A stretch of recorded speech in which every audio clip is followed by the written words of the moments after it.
L'info écho avec Capital. On commence par la bonne nouvelle du jour pour les agents de la fonction publique d'État en matière de congés.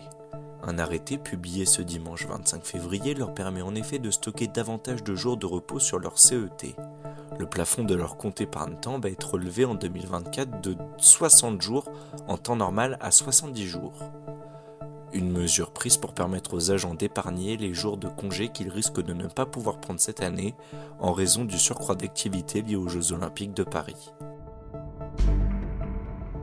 On enchaîne avec la voiture du jour. Ce lundi, Renault a révélé sa R5 électrique au Salon Auto de Genève.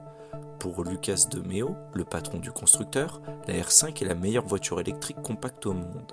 Ce modèle est vendu à un prix compétitif de 25 000 €, un tarif qui lui permet de concurrencer la Citroën IC3 à 23 300 € et la prochaine Dacia Spring annoncée à 20 000 €.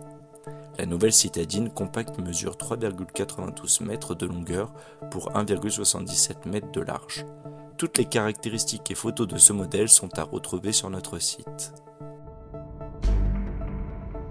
On poursuit avec la question du jour. Est-ce la fin du permis de conduire à vie ? Une mesure portée par l'eurodéputé Karima Delli envisage d'imposer un examen tous les 15 ans à l'ensemble des conducteurs quel que soit leur âge.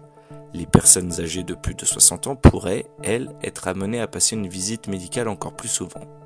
Ce texte sera débattu au Parlement européen ce mardi, avant de procéder à son vote définitif le lendemain. Si cette loi était adoptée, elle pourrait n'entrer en vigueur qu'à partir de 2033. Et pour terminer, le chiffre du jour, 58 000. C'est le nombre de maisons neuves vendues en 2023 selon la Fédération française du bâtiment. Une baisse drastique par rapport aux 98 000 ventes de 2022 ou encore aux 118 000 transactions annuelles moyennes sur la période 2007-2023. Aucune région n'échappe à cette dégringolade. Les Hauts-de-France sont les plus impactés avec une chute de 57% des ventes. Seule la Bretagne affiche un recul inférieur au seuil symbolique de 30%. C'était l'info écho avec Capital.